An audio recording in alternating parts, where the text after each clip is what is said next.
and my esteemed panel are thrilled to share insights into funding your next move and access strategies to growth. Indeed, the group that is to my left, we collaborate every single day for the benefit of you, the small businesses. And what you're going to see is that we work together, and we work together for businesses at every stage of business. So whether you're just starting, whether you are looking to expand a product line, whether you're looking to go into a new building, or whether you are looking to transfer your business to maybe your employees, these folks here are going to have information that you can take away, and it will be a very valuable session.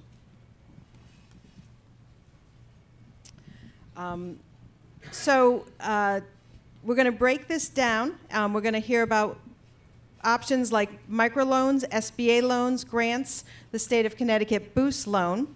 And finance can often seem daunting, but my panelists are special because they think financing is fun. So let's do this introductions. Quick start to just briefly introduce yourself, your organization, your role, and how you help businesses access capital. So we'll start with Mark, and Tanya will go next to you all the way down to Lewis. Good morning, everybody, and congratulations on investing in your small business right now. That's exactly what you're doing. There's a lot of resources here. I'm Mark St. Pierre with M&T Bank. M&T Bank, headquartered in Buffalo. We have about 152 branches and ATMs in the state of Connecticut. We're the #1 SBA lender by volume in the state of Connecticut. And my role is to navigate your needs as a small business owner with onboarding at the bank. So we try to make it fun, but sometimes, it doesn't work out that way. But by and large, we do. Thank you. I would have taken that. Catherine, I just have to, we talked about finance being fun as though we're unicorns. How many people here like finance and think it's fun? Is it just us? I see hands raised. You're with the right group. We are with the right group. Unbelievable. Good morning, everyone. My name is Tanya Kelley. I am a business advisor with the Women's Business Development Council, often referred to as WBDC. WBDC is a nonprofit that has been in existence for almost 30 years now, helping women, and we do help men, develop their business. My role is that of a business advisor, which I just said before, but I focus on finance and access to capital. It is wonderful to be here with all of you it's still morning, right? Morning. Sheila Hummel from the Department of Economic and Community Development. I'm the director of the Office of Small Business. We are not a direct lender. We provide the money to the various organizations throughout the state, the nonprofits, the CDFIs. So we provide, and then in turn they provide the loans and the grants and the technical assistance. So we do the oversight. We make sure the funds are spent in accordance to their contracts. So I'm so glad to be here today. Thank you. Good morning, everyone. Silva. I'm the president and CEO of the Community Investment Corporation based here in Connecticut. CIC is a 53-year-old mission-driven economic development lender. And our goal at CIC is simple, and that is to provide practical, responsible financing solutions to small businesses, especially those that are deemed underserved, with a goal to create sustainable business enterprises across the state.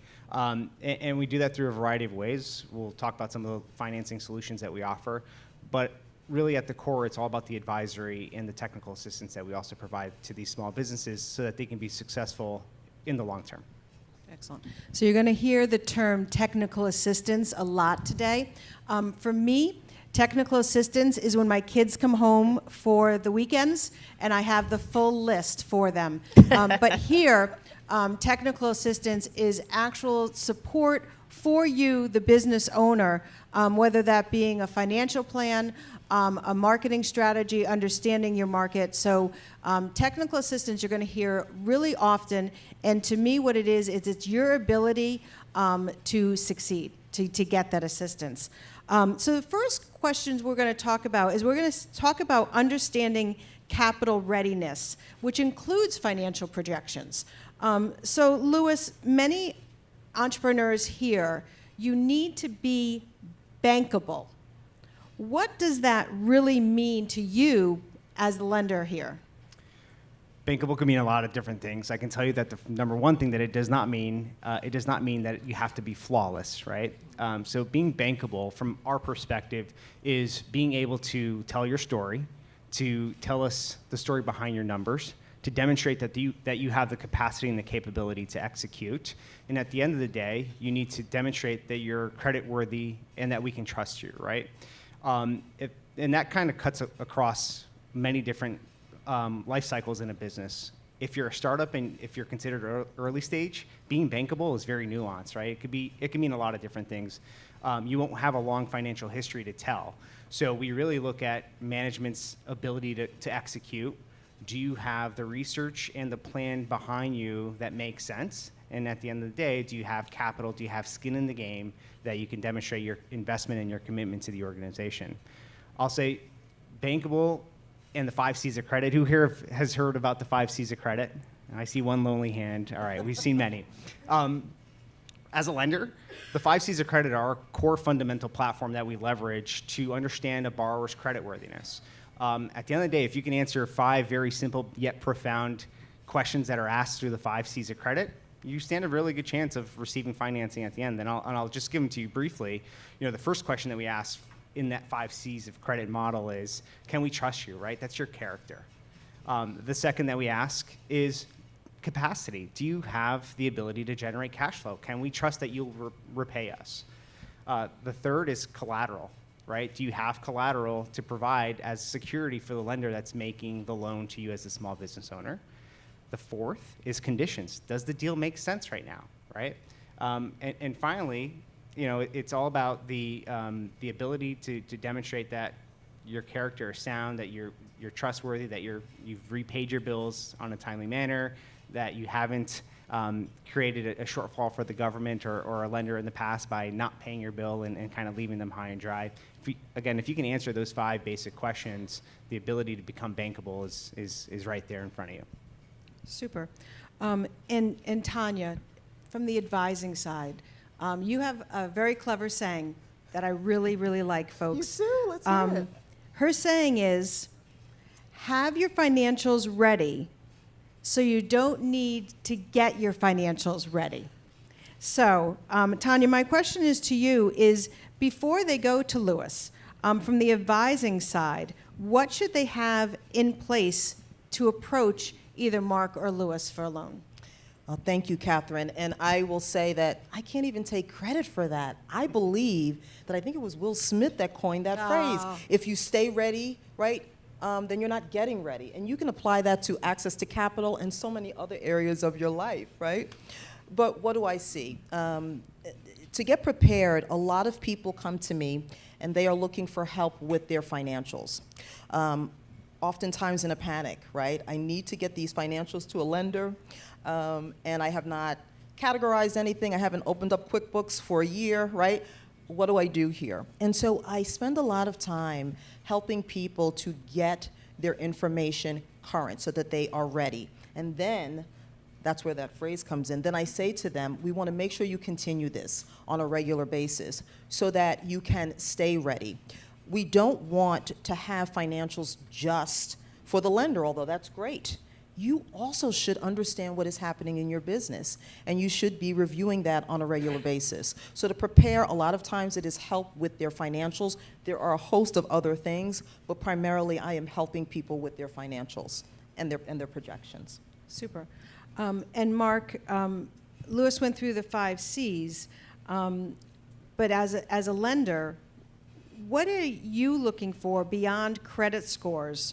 And what about the banking relationship that stands out for success? Yeah, great question. And I'll just piggyback a little bit off of another example of character and going back to Louis saying that you don't have to be flawless, right? In the sense that many of the folks, the professionals, the business owners in this room have probably funded their business both from a personal side and a business side, right? Kind of commingling, which is something, the technical assistance that you can get from the folks on this panel. So if there is an issue, right, it's being forthright in terms of on your personal credit to say, here's, this is what happened and this is what I did, as opposed to going through the process. So I just wanted to, reference that. In terms of, the validity of projections, it's so very important, especially if you're applying for a longer term loan, right? The bank is going to want to know where are you taking your business and what resources are going to be needed, not just from a capital perspective, but I'm pretty sure everybody who's a business owner in this room wears at least 5 hats at their company, right? You're the CFO, CEO, you're human resources. Many times you're probably the psychologist or psychiatrist for the people that are, in your organization. So, it's understanding not just the money aspect of it and the bankers and having that relationship. If you're talking to a banker and they're not asking you those questions, right? Those questions are relationship based because we want to get you on board now for what you're doing, but also understand where you're taking your company. So as part of that R word, that relationship, I can, person in my spot, can navigate and prepare the bank. In 18 months, there's another acquisition or there's a building that's going to be acquired. So communication and relationships are integral, and just not only concentrating on the revenue side, but also the other aspects of capital that we talked about. Thank you. Sheila, we're going to say DECD from now on for the Connecticut Department of Economic and Community Development. You do offer that support for technical assistance to help these entrepreneurs get bank ready. So can you just give the audience a snapshot of the state programs, but more importantly, how can these folks out here connect with those programs? Okay.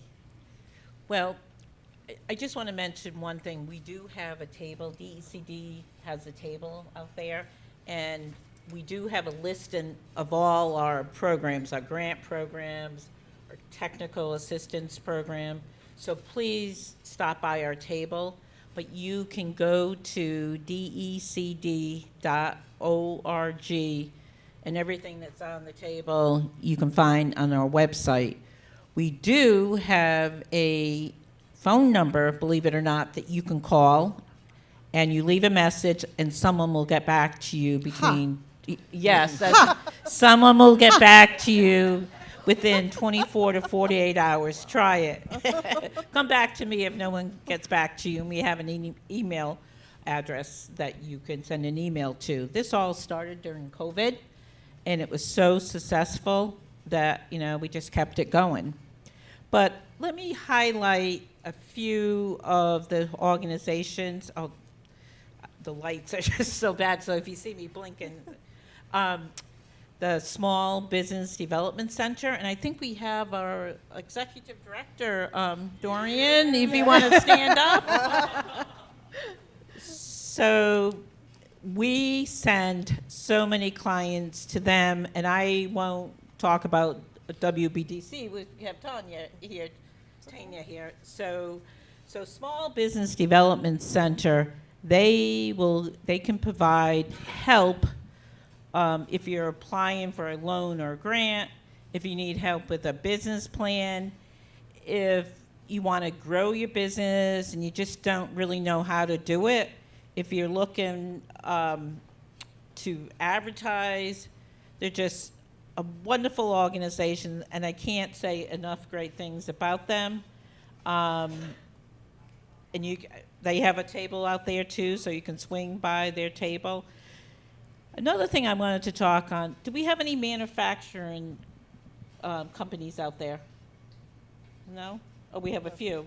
Okay. So we have a website you can go to. It's part of DECD's website, Office of Manufacturing, and there's so many wonderful programs. There's the voucher program.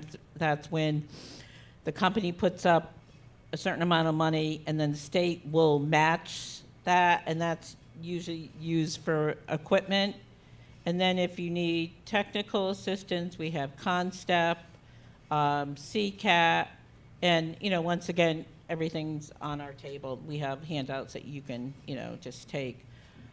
There's a lot of grants out there. There's a lot of regional grants. So let's say if you're located in southeastern Connecticut, I would highly recommend you reach out to Sector. They have a grant program funded by the state. The Black Business Alliance, they have a grant program. I could just go on and on and on. So the best thing to do is either Make that phone call. That's the best thing to do. Yeah, make the phone call. And just one last thing I want to mention. In this past legislative session, there was a bill that was passed for a small business concierge service that will be housed at DECD. So this way, it's going to make it really, really easy. You call, and anything you want to know about small businesses, you'd be able to just go to one place. Super. So, thank you. Thank you. So we now know that for our lenders, there are the 5 C's. We can get technical assistance through the Women's Business Development Center and through the state of Connecticut. But what kind of financing is out there? That's really the key as you're going about it. So Sheila, we are going to come back to you here. And Sheila, in a few minutes for the guest speaker, is going to be one of our SBA National Small Business Week winners, which is T.J. Noel Sullivan of the Hartford Film Company. And he utilized the Connecticut Boost program. So I know he's going to talk about it. But can you tell these folks here, if they are looking for financing, what the Connecticut Boost program is, what are the terms, and we're going to bring back that word again, what technical assistance can they get with that loan program? Okay, and I will say it's free of charge, too, the technical assistance. Is it complimentary? Yes. And yes. is it no cost? No cost. So, Excellent. for example, we have SBDC, WBDC, and then the Minority Construction Council that provides the technical assistance. So the Small Business Boost program, you can get between $10,000 and $500,000. Interest rates, the interest rate is 4.5%. For how long is that interest? I mean, is that... Well, depending upon how much you receive from the program, it's 5 years up to $150,000. $150,000 and above, you have a 6-year term. Very flexible use of funds, working capital, machinery and equipment. Another good feature of this program is we refinance, not bank loans. I don't want to, stir an alarm in this room with the bankers, but for internet debt. We have a lot of people coming into the program, and especially like during COVID, they took out these internet loans, like 30%. There's no way they will ever be able to pay the loans off. So it's a possibility if you qualify, if you can show an increase of 30%, we will be able to help you. Big question is, how do I qualify? How am I eligible? So you must have operations in Connecticut. You must have 100 or less employees. You must be current on local, state, and federal taxes. You must have revenues of less than $8 million. So another important feature that Catherine mentioned is the technical assistance. So you can come in, you can get help for pre-application. You might want to talk to someone about how much can I support? 50,000, 100,000, and then during the application process, if you need help putting together your application, there's help available. And then afterwards, let's say you received your money, there's a bump in the road and you need some help, you can reach out to either SBDC, once again, put your hand up, SBDC, we have a boost specialist there that is so good. He's so dedicated to the program, and he will take you through from start to finish what you need to do. Okay, so that is the Connecticut Boost program run through the state of Connecticut. So that is one option for financing. Tanya, the Women's Business Development Center, we're just going to say WBDC from now on. Sounds good. You have an amazing grant program. I don't know where we are in the cycle, but can you explain to folks, one, tell us where you are in the cycle, so I do know, but also tell folks on where they can go to find out about this grant. Yeah, it's funny because when I talk about grants, what I really have always wanted to do, and I'm going to do it today, I want to say, you get a grant, you get a grant, you get a grant. It doesn't quite work like that, but I will say that number one, when we're talking about the grants through WBDC, please go to our table because I'm going to talk broadly about the grants. You want to get specific information, and you can get that by going to our table today and also visiting our website. Most of the grants are unfortunately closed right now. But we have another grant round that is opening up late August, early September, so stay tuned. The different grant programs that we have, they span different phases of your business. So whether you're early stage or you're established, we have a grant for you. To summarize, we have a Launchpad grant. Those are for our early stagers, less than 2 years, up to $2,500. You can graduate to Ignite, $10,000, up to $10,000 if you're in business 2 years or more. We also have a municipal grant. That is still open for our businesses in the city of Waterbury. That is up to $10,000. You need to be in business a year. Go to our website, check out all of the details. But moving right along that sort of grant train that just came to my mind right now, we also have Accelerate. And that is $25,000. To get that grant, you have to have been a past grant recipient, but with all grants with the exception of Launchpad. So if you have an Ignite grant, if you've been awarded an Ignite grant in the past, if you've received a City of Waterbury or some other municipal grant through WBDC, then you're eligible for Accelerate, and it's highly competitive. So that's information about our grant. So go to our website, definitely come to our table to get information. Follow us, look us up. Grants are wonderful. You know, from a finance perspective, I love it because you're not paying the principal back. So it's an amazing thing. We love loans too, but like grants are pretty cool. I think we like grants more. Yeah. I think Everyone, you're right. can everyone agree? Thank you. Mark, one of the things we're going to try to do today is try to debunk some myths and help folks understand our world, understand our acronyms and what we talk about. So there are traditional loans, there are SBA loans. Can you, one, sort of explain to those, but more important, how do these business owners know where they fit and what type of loan they should be looking at when they come to you? Great question. And you know, it's kind of like a two-tiered system in terms of approaching a regulated institution like M&T or Liberty Bank or Webster Bank, for example. Different from the internet loans or the merchant cash advance loans, which you know maybe we'll talk about today, that are a big challenge for small business owners. But you know, typically the $250,000 loan mark is typically where the two different tranches or two different ways business owners can tap into the credit provided by M&T, for example.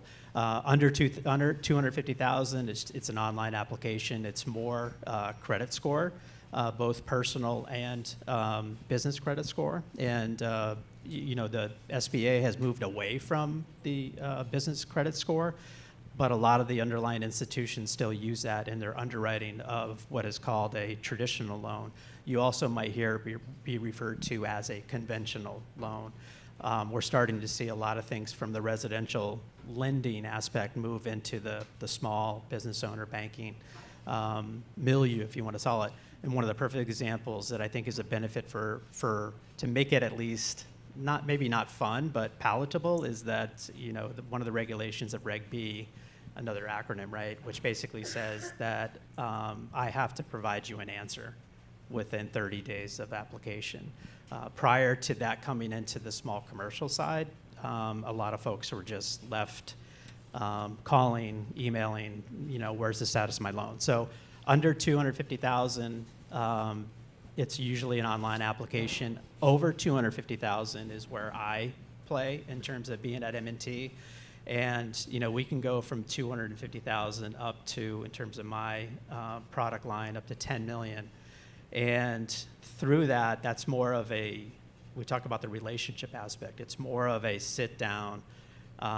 We do have an application for that process too. We actually go over it with you and walk you through it, and we communicate exactly what is required. And you're typically looking at 2 to 3 years of personal and business tax returns, and for a small business owner, that's usually one of the same. It's on a Schedule C, or property on a Schedule E.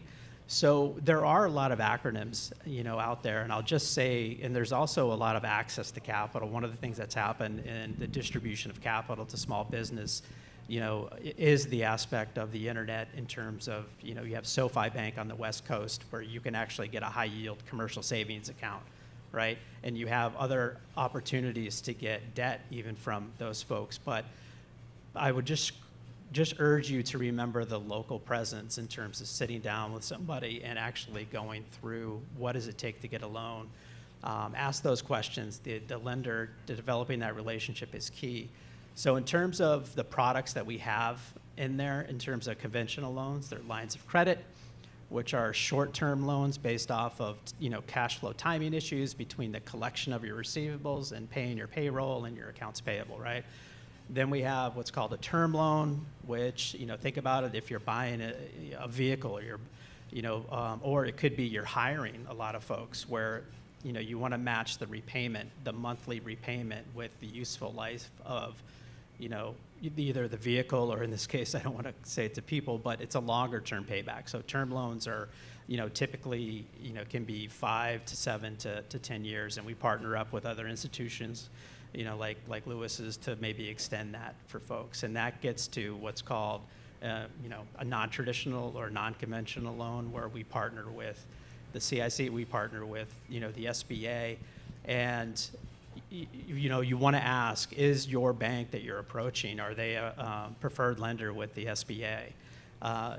Because the SBA, while not being a direct lender, does, allow, banks like M&T to actually, make approvals. We understand the process and whatnot, so it typically is a little bit faster. So you're always looking to ask questions about, how can I get the answer to the question of am I approved or not quickly, and then, how long it takes to close. Bigger purchases like a building, and we're doing a lot of commercial mortgages right now, and in particular the SBA 504 program, which, people that know me, I'm a broken record. If you're a small business owner, when you have the opportunity, the capacity, using the 5 Cs to own the building that you operate is such a strategic play or strategic move. It's another asset. The banks feel comfortable. We all go through ups and downs with the economic cycle, and if there's a down cycle, banks like they like hard collateral, right? We like to dream at night. We're sleeping in our beds, and we have buildings and machines in our dreams.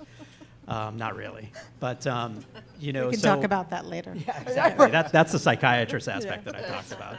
I have that at 12:30. But seriously, longer-term commercial mortgages, in particular, what's called owner-occupied. And I know I'm overwhelming you with these acronyms because there are a lot, and that begets to get to the local presence and have someone explain what these things actually are, because we just dive right into it thinking that you understand that.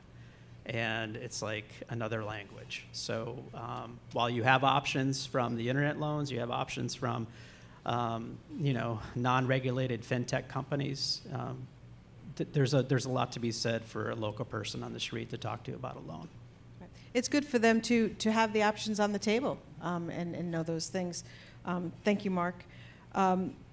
Lewis, CIC, which is why I'm going to acronym your company now, you're really unique here in Connecticut because you offer almost the entire array of services through the Small Business Administration. You offer microloans. You offer SBA 7A loans. I did not name that loan title, but that is what our traditional flagship are, 7A loans. And you are a certified development corporation, so you are entrusted to work on economic development. So you also do our SBA 504 loan, which Mark brought up. The audience does not know our alphabet soup. They're learning it today. How do they approach their options when they come talk to you, or what is their advice? Because for many of them, I'm sure this is the first time they're hearing that there's a 504 loan. I'm sure this is the first time they're hearing that there is an option for our manufacturer of toys to eventually own his building, right? How do they find you? And can you talk about those options and try to guide them down that path? Sure. So when we meet with a prospective borrower, we essentially ask 3 fundamental questions up front. The first one is, where are you in your business journey? The second is, how much money do you need? And the third is, what are you going to use the money for? And through those 3 questions, we can start to develop sort of I'll call it an a la carte serving of loan products that we could potentially provide to you that'll meet those needs.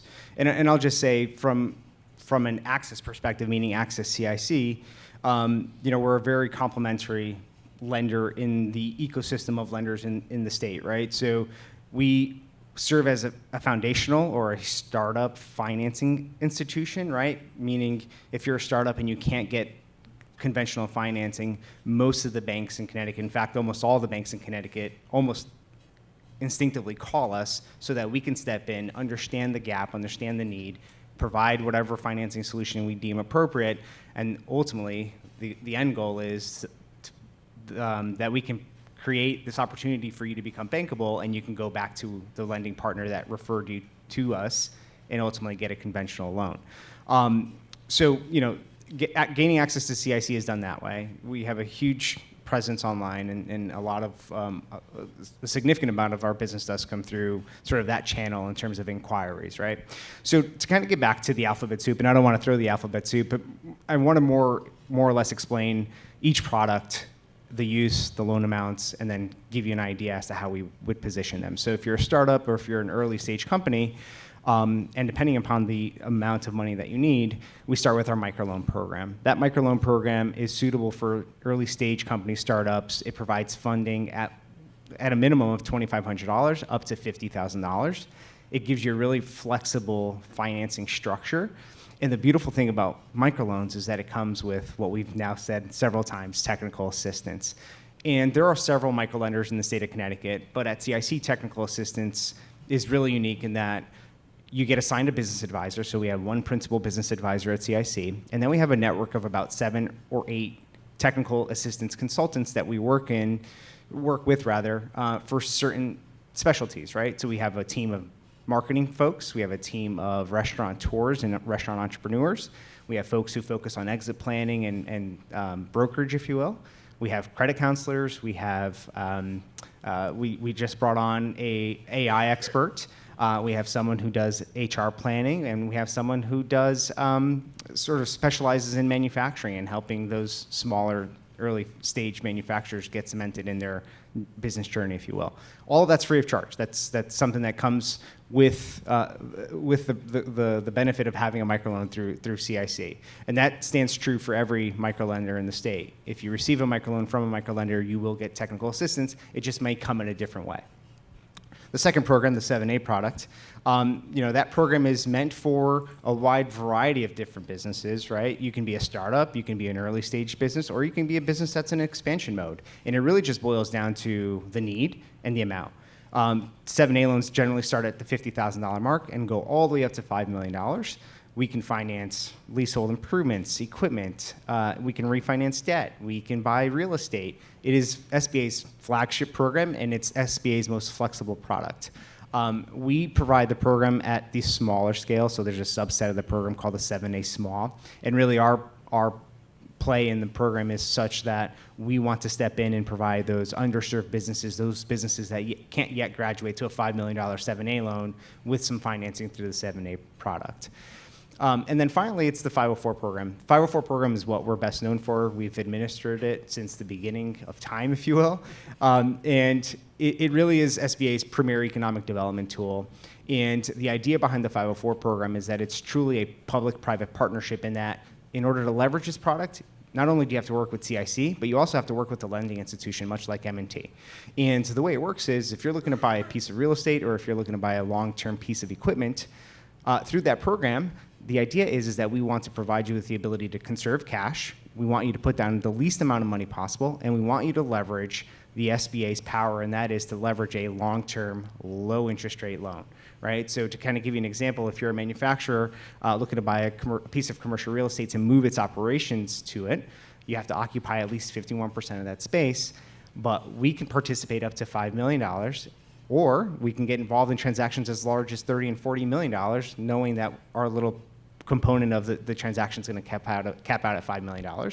But the beauty behind it is, let's say the transaction's $1 million, the borrower only has to put down 10% in certain instances. Our banking partner like M&T finances 50% or $500,000, and we'll step in and finance the difference. So the borrower ends up getting a really wonderful blended financing solution. They leverage longer term, low interest rates, and at the end of the day, they were able to keep money in their pockets, whereas if they approach it conventionally, they might have to finance 20 or 25% or 30% depending on the situation. I'll just round out by saying that, unfortunately not everyone can leverage these types of financing programs, right? You have to be domestically based, you have to be for profit in most instances, and then the company has to be wholly owned by US citizens. And as long as we can check off some of those primary eligibility marks, that does open the door for you to ultimately leverage that type of financing. Thank you. You really did a remarkable job in trying to explain all your services quite quickly. But I hope that one of the things that you folks are listening to is what we said in the beginning, is that all of us work together to help the entrepreneur get the product that they need. So if someone comes to market M&T and he is not able to write that loan, he may send them to WBDC Tanya, or our friend Dorian, who's in the audience. Do you want to give yourself a shout out again? Yeah, there we go. Okay. Or Dorian at SBDC to get those financial projections up and in the up and sort of bankable. Or through the Connecticut Boost loan, if you have taken out what I call a usury loan at a very high interest rate, talk to Sheila at DECD and see if you can qualify for that boost loan. But we all work together for the benefit of you. I think that's really important. And if you are learning something new here today, and you have a small business that's next to you, or a friend or a partner, make sure you're talking to them about what all is available. Because what is the worst thing we all hear? I wish I knew about you 5 years ago. Yeah. That is, right? Yeah. Right, yeah. That is the absolute worst thing that we all hear. We are here today spending our time with you because we care and we want to make sure that folks know about these services. So we've talked about the types of loans. We talked about getting your financial projections. But let's give them some real world scenarios and some practical advice. So Tanya, I'm going to start with you. If a business owner would it be turned down for financing today, which happens, what should their next steps be? Anybody that knows me knows that I feel passionate about answering this very question. But before I dive into that, I failed to say, I was so busy with my Oprah moment, you get a grant, that I failed to mention a couple of things that I think are important as it relates to grants. We also have a child care vertical, so we have grants for child care business owners as well. So if you are a newer business, a startup all the way to established, we have grants, and again, visit our table for that. Also, most of our grants have to be, the requirement is that they are 51% woman-owned, with the exception of the Waterbury grant. So now that I've said all that, let's talk about the denial. No one feels good about receiving a denial. No one. And so what I would say first is that the next step is going to be to contact the lender and find out why you were denied. Was it a credit score issue? Were your financials not strong enough? Was it your business duration? What was it? But even before that, what I want to say to you is, it is okay to feel discouraged for a minute. It is okay to feel upset about it. Lean into it temporarily and then do something about it. Take that denial and use it as a first step towards your yes plan, okay? Use that as a strategy. So that's what I would say. Contact the lender, find out what they need, and then visit. You have all of these advisors, right, technical assistants, including us, and create that strategic plan to get to the yes. You can get to the yes. It's like, you ever take a test, and imagine taking a test and a teacher says, you got these 4 wrong, and that's why you failed, right? But here are the answers. Here are the 4 answers, right? Once you know those answers, right, you'll probably ace the test the next time, right? Probably not a great analogy, but that's what's coming to mind. Same kind of principle, okay? You can be discouraged. It's okay, temporarily. Lean into it and use that to leverage and move forward to make it a yes plan. Thank you. Who doesn't want Tanya for their financial advisor, right? We're going to do rapid speed because we're going to go to the audience. So I'm going to let you do answer the questions, but you got to do it speedily. Louis, in your experience, what separates businesses that successfully secure financing from those who struggle? I would say it's those businesses that can demonstrate that they're trustworthy, that they have the capacity to execute, and that they have the capital, the investment, the skin in the game, to really demonstrate that they have a solid business offering here that we can invest in, if you will, from a financing perspective. It all goes back to the 5 C's of credit, right? I think if the business can hone in on those 5 critical questions that we ask, you stand a very likely good stand. You stand a good chance of getting approved in the long run if you could really hone in on that. Super. And Mark, social capital, relationships. What can business owners do to build a stronger long-term relationship with their financial institutions before they need financing, or is that a good idea? It's very much a good idea, and I'll tell it just very quickly based off of a story. So I had a young entrepreneur that approached me from a conference like this about 18 months ago. We communicated with each other. I let him know what the steps were. I saw this person at other events. That's why I congratulated you on investing in your business today by being here. One thing to do would be to follow up with, if you want to meet with me, say, Mark, I saw your presentation. I asked a couple of questions from the Small Business Access to Capital event. That immediately tells me that you're on your A game, right? So those social networks, that's what I mean by social capital. Your lawyer, your accountant, your insurance broker, having those people and asking them questions is absolutely key. So relationships are important, and building your social network is important. Super. Thank you. Sheila, speedily, what advice would you give the entrepreneurs who may feel intimidated by this lending process? Okay, reach out to SBDC or WBDC. Call that phone number, right? Yep, or call the phone number. Thank you. Okay. So just so you know, I had about 5 more cards of questions because I could spend an hour talking with each one of these amazing individuals to get their expertise to help you. But right now, enough of Catherine's questions. Sorry, can I just finish my story? I forgot that I didn't finish my story. Sure. Because I was so pressured about the timing. Oh. So this individual that I began having conversations with 18 months ago, during this week, just closed on a significant line of credit for their business. Well, that is a good end of the story. I know, that's why I couldn't believe I forgot. Yeah. But now we want to hear from you, your questions. Get as specific as you want, but we hope that you have some for us. I can't see a bloody thing with these lights, so someone else is going to have to help me. I see someone right there. Yeah. I really can't see a thing. I'm over here. There you go. I can barely see you. Standing or sitting, nobody can see me. I'm not that tall. Now we can. We can see. We can. Even better, we can hear you. Fair enough. When you're talking about the 5 C's, that's a lot of subjective information. From more objective and financial, smaller businesses, they might not have the knowledge or know what goes into business credit versus personal credit. So can you give us an understanding of how that's playing in, or if you're taking in personal credit, and in addition, not just loans, but also lines of credit as well versus just a lump sum loan? I can address that, at least at our level at CIC. Both business and personal credit come into play, right? You as the owner, you're on the hook, right? We look at you as a personal guarantor, and at the end of the day, the business is you as the owner. So we look at you from a personal credit perspective. We want to understand your repayment history. We want to understand whether you're over leveraged, and we want to ultimately understand whether or not you have the capacity personally to step in and repay the obligation should the business ultimately fail.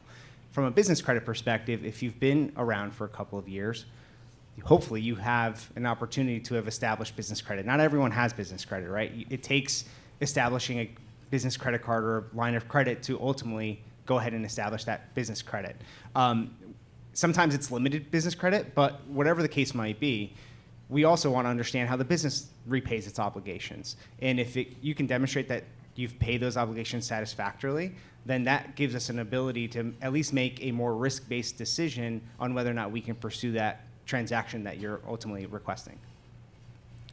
That's an excellent question. And then the other thing I can say is that by utilizing some of the services through the SBDC, you can learn how to build up that business credit and or work on your personal credit if there's some issues, because they have specific counselors both at CIC and SBDC and WBDC, that's your alphabet soup, to help you with those, because we are all human. There have been instances, so don't get discouraged.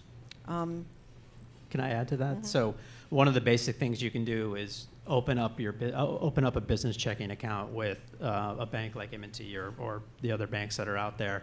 And the first instance, when I get a request in for a line of credit or business credit card, I get a report that shows whether there's been overdrafts on the business checking account.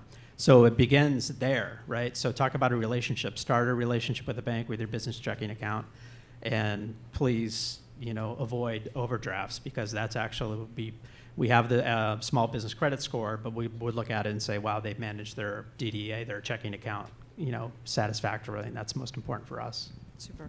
Next question, over there. I'm going to go to the dark side for a second. I can see you. There's no lights over there, so thank oh, you. yeah, literally. So I have a client whose business is about to go under, I think. He's got an SBA loan for maybe 10 years. He's got 6 left. Is there any extenuating circumstances that allows him to not repay that?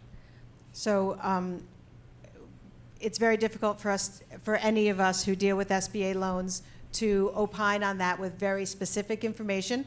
I will be here afterwards and I can help you, but I will tell everyone this.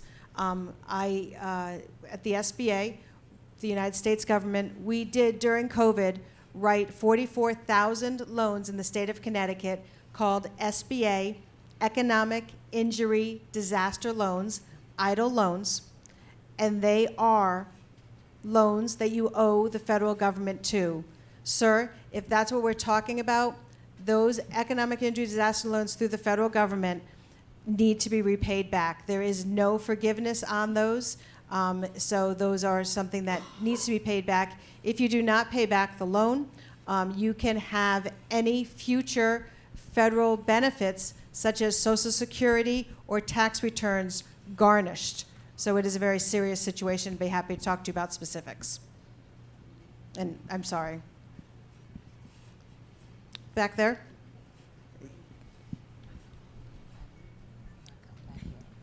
Hi, I have a quick question. I have a property management business. I've had it for 9 years, and I'm also a realtor. Every time I go to a bank to try and get a line of credit, they say they don't finance real estate at all, as far as business lines of credit. So, for example, the building that I own, I had to do some repairs. They amounted to like $30,000, and I had to use my personal credit card in order to do it.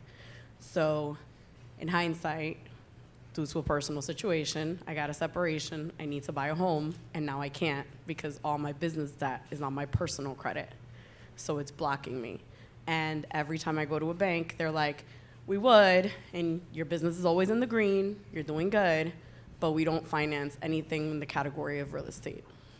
Okay, so Mark, you want to take this? Sure, absolutely, and that's one of the issues. Is there's a lot of disinformation and you know, in terms of, you know, stereotyping banks in terms of what they will or will not do. And I apologize. Like I feel for you going through that situation because I can see it happening, right?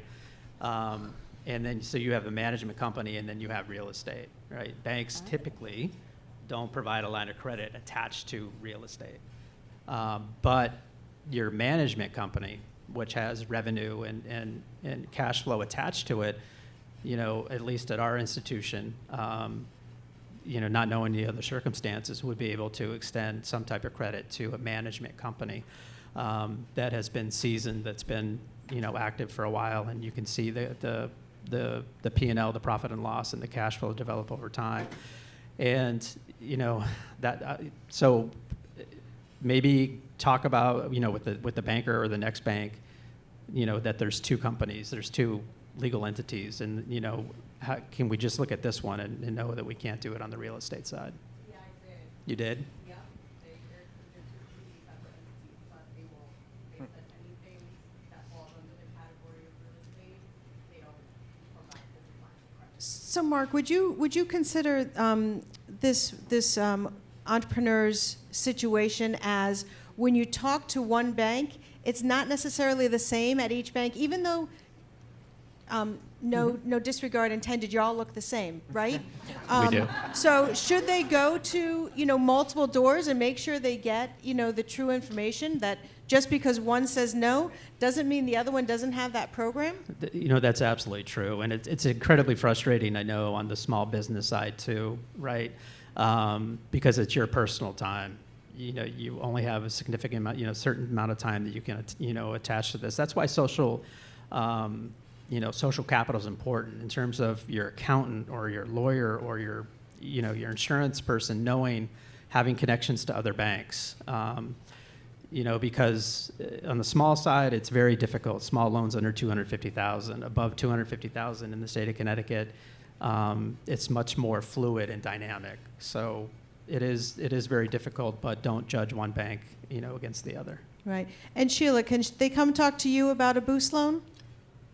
Well, we don't do lines of credit. Okay. But why don't you? You do know, refinancing though, correct? Why don't you catch up with me, you know, after the panel, and we can have a discussion. Super. Okay. Yep. Hope that helps you. Any other questions? Hi. So as a Connecticut native, disabled veteran, and woman entrepreneur, I've spent the years since just before the pandemic lockdowns trying to rebuild, adapt, and launch businesses here in this state. One of the biggest challenges I've consistently encountered hasn't been the lack of programs or initiatives, it's been the difficulty of actually accessing them. Even when you make personal connections and you're lucky enough to get in contact with one, entrepreneurs are often passed off from one organization or resource to another without clear direction or accountability, eventually ending back up at square one. In many cases, I found myself relying on out-of-state organizations for meaningful guidance, resources, and support. So it's encouraging to hear about the improvements like having a phone number at the Connecticut DECD, but my question to the panel is, what concrete steps is Connecticut trying to make small business resources not only available, but truly accessible, navigable, and accountable for entrepreneurs who are actually living here? Okay. So that founders are spending less time chasing the right door, who are already navigating unnecessary bureaucracy and jumping through endless hoops of regulation, and allow time actually building, growing, and keeping businesses here in Connecticut. Okay, well, first of all, let's keep those hands clapping, and let's thank her for her service. I'm gonna take that one first, even though I'm not on the panel. Go for it. Yeah, right? Because you are here, you are exactly why we are all here today. We understand that frustration of that navigation. We understand that sometimes you feel like a ping pong going from paddle to paddle. So let me tell you right now, I will give you my phone number. I am with the United States Small Business Administration, and one of the best things that I can do is serve those who have served us. We have very specific programs for veterans. We have a service-disabled, veteran-owned small business certification, and we have special counselors that specifically deal with veterans who are transitioning. So if you haven't found us already, I'm very sorry about that, but you have found us now here today, and I hope that it's beneficial. But you are why we are talking today about trying to say that we all work together. And what your frustration, I think, is sometimes is you do go to Mark, and he does maybe send you to Dorian, who wants another shout out in the audience, right? For counseling. We're not pinballing you, but that's where we can get you the counseling that your business needs, right? Or when Mark says no to you because you don't have the credentials yet, he's going to send you to Lewis on CIC so that you can get that microloan so that you can make that step. So you are exactly why we are here today. And I'm going to now shoot it to Sheila, because Sheila, I would really like you to give a few more sentences, not paragraphs, but a few more sentences on the concierge service, because I think that concierge service is actually speaking directly to her needs. Do you agree? Exactly, and it's much, much needed. So this way, it should be up and running probably in early October. This way, you have a phone number, you have an email to call. Someone will take you through the whole process of, the different organizations, who should you go to, and you won't be left behind. You will not. In the meantime, talk to Catherine, but call DECD. Stop by the table and get the card and give us a call, and we'll walk you through I know it's like a maze of organizations, and you can feel overwhelmed, because I do, even as a state, but we will help you. And thank you again for your service. What's your number? Okay, it's Okay. 860-500-2333. Right, I think you need to repeat that, Sheila. Okay, 860-500-2333. 2333. And stop by the DECD table. We have cards too. I actually have to go look at my business card. But you can get to me at sba.gov. I just want to talk about one more thing. Tanya, you haven't brought it up, but, and Dorian sitting in the audience, but you also have programming that sits online. So many entrepreneurs are doing two jobs, right? They're doing a side hustle, right? And they need to access your information after hours, right? You have. Yeah, let me talk about that. So it's funny Okay. because the example I give is we do have an e-learning library, right? So you can have on-demand training. So the example I always give is if it's 2 o'clock in the morning, you're thinking, what should my entity type be, right? You can go to our website. It is ctwbdc.org. And again, you can go to our table and get information, or just look us up. If you put in Women's Business Development, Connecticut, or something like that in your search, you will find our information. But it's super useful, especially because people are really, really busy. And, maybe 2 o'clock you are thinking about entity types. Who knows? Yeah. And since I don't know my phone number, I will give you a direct way for any of you to contact me. LinkedIn. It's Catherine with a C, like Catherine the Great, Catherine. Marx with an X, like Groucho, Marx. So, yeah, there you go. Do you have another question?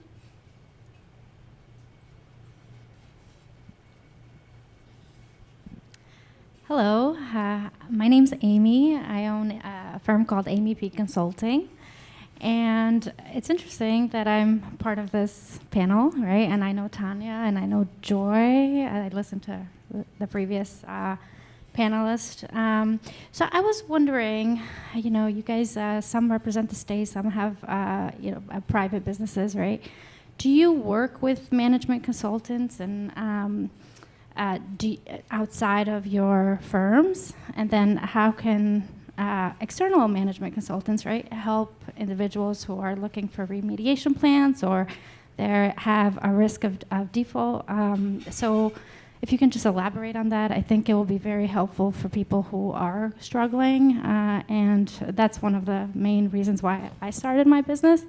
So are you asking whether we hire management consultants? Is that what you're asking us? yeah, do you work with external parties or do you have a team that works with you? How do you guys go about it? Okay. Well, I'm the federal government, so I don't. But I can take it.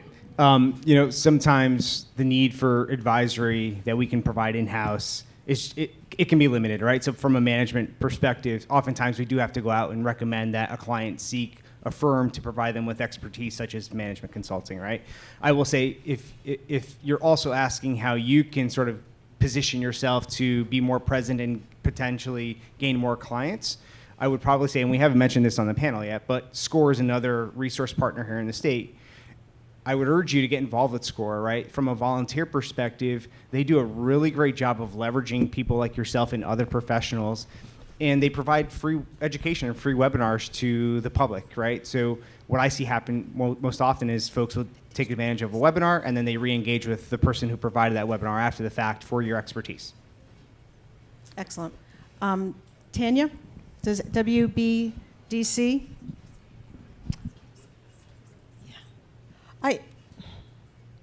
In terms of management consulting, it's not like we are looking in that way, but what we do is we have a lot of networking events that I think could be really helpful because you're meeting other people that might be looking for said services. We also have a directory, so you can look at our directory, business directory, and see if there are other management consultants, maybe reach out to them, grab coffee and see what they're doing. And Amy, we've talked a little bit also, right? So, but those are just some of the ways that possibly WBDC could help as well. Can you talk about those your get-togethers? Because I've been to some and I'm amazed that it's a full house. It's a lot of fun, right? It's so much fun. So, look, follow us on Instagram. Get those emails. We have a lot of events all throughout Connecticut, and they're a lot of fun. We have coffee and conversations. We have a mastermind. We just did a mastermind yesterday. We have all types of networking events. And we were at Women-Owned Business Day at the state capitol. We're all over the place. And we really, I'm not just saying this because I work there.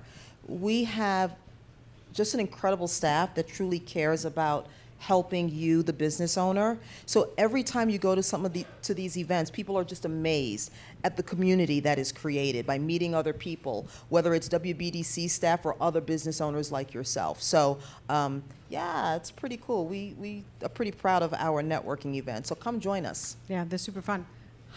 Guess what I have? I have my phone number. 860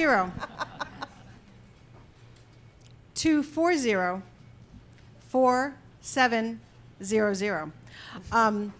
And as I said in the beginning, this hour is going to go by very fast. I really hope that you have tapped into, as our friend in the audience says, the navigation of our services, understanding that we all work together. So if you could join me in a round of applause for Tanya from WBDC, Sheila from DECD, Lewis from CIC, Mark from M&T, and on behalf of the United States Small Business Administration, we are really proud to partner with all of your organizations to power the American dream. So happy 250th to our great nation, and enjoy the rest of the day.